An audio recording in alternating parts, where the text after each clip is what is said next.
Hey, all right, you got the giant Janet Jackson. I Uh, do, I do. I love Janet. She's my that was choice. the last question I asked Tupac. What was it like to kiss Janet Jackson? What did he say? She's just another rich girl, blah blah blah. You know.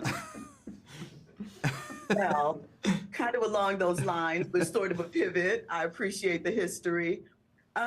You started this universe, Boots, with a song from your group, The Coup, almost 20 years ago. Mhm. And in this particular film, we go from Oakland department stores to factories in China, local hustle, global labor. How important was it for you to show the story that it's not just a neighborhood crime story, but it is a bigger system involved? That was the whole thing that made me realize it was a movie, right? Matter of fact, the song I made 20 years ago is about that, and that's the reason why it's worth talking about. Is putting this into context. There's a lot of moralizing that goes around boosting, and I will say, obviously, separately, it's dangerous to do it, right? So, like, it's not like, but as far as whether it's moral or not, we live in a world where theft is legal, right? And it isn't more spelled out than in the industry that they are boosting from, right?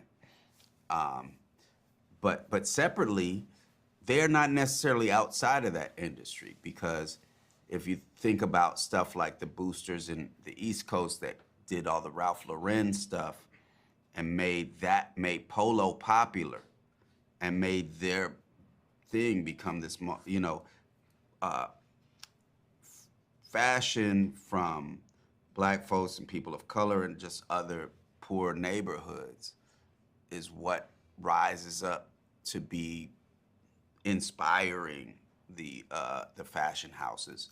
And so, it was an interesting way to look at how capitalism works and a way to put in the exploitation of labor as a question. And when we talk about it, we never talk about that um, as something. We assume that items just get there, right? And someone owns the items and they get them stolen from them. And so I wanted to put that full context in there. Love that. LaKeith, for you, you both have worked together before.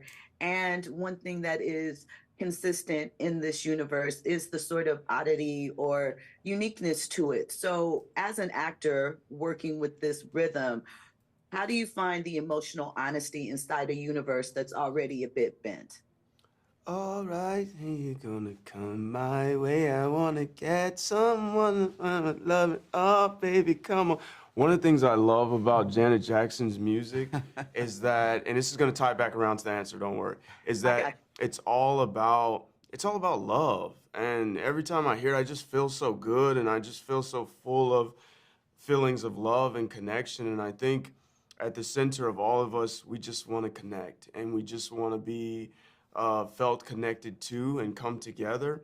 And I think my character represents that attempt to come together. And sometimes when we're trying to come together with trauma, it's difficult and there's a little bit of rockiness. And it also can appear quite funny when we're in an imbalance where we're trying to connect with someone and they may not be trying to connect with us, or maybe we're trying to connect when we're passing ships, and or maybe we're just not connecting at the right time, or maybe we're trying to connect with the facade.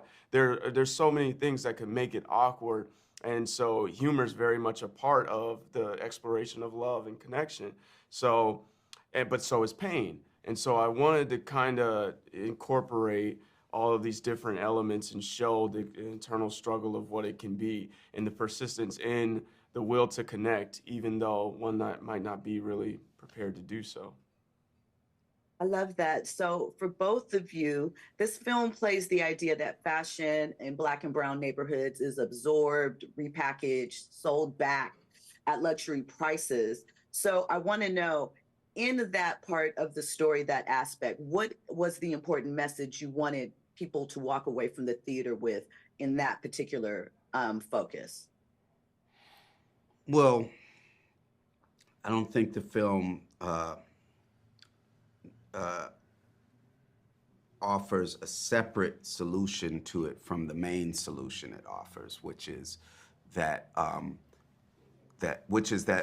we have these things we're struggling around in our isolated individual struggles, and that we can collectivize those struggles, and they find the answer to all of these different focuses in one thing, right? And it's connected to the fact that right now we see an extreme lack of power. A lot of people are feeling powerless, and not without reason, right?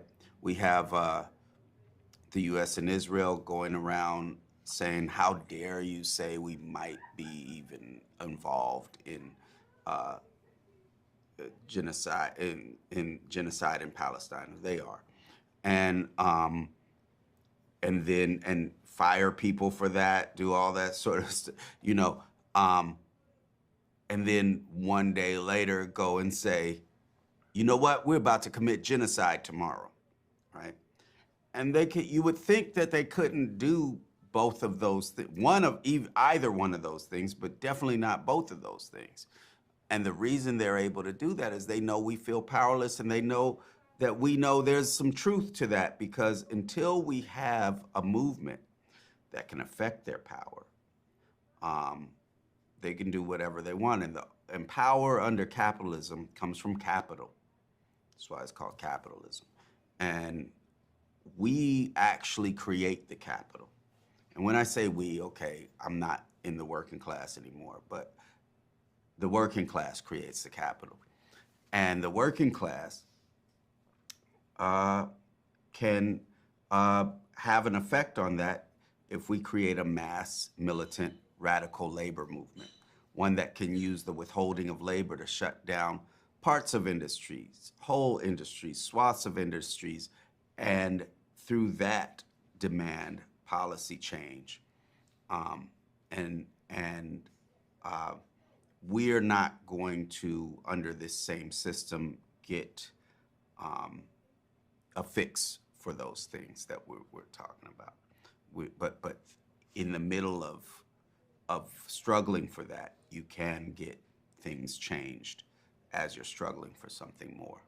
And now, Boots, I want you to stop talking because I want you around. Let's go. Thank you so much for your time. I appreciate it. All right, thank you. All right.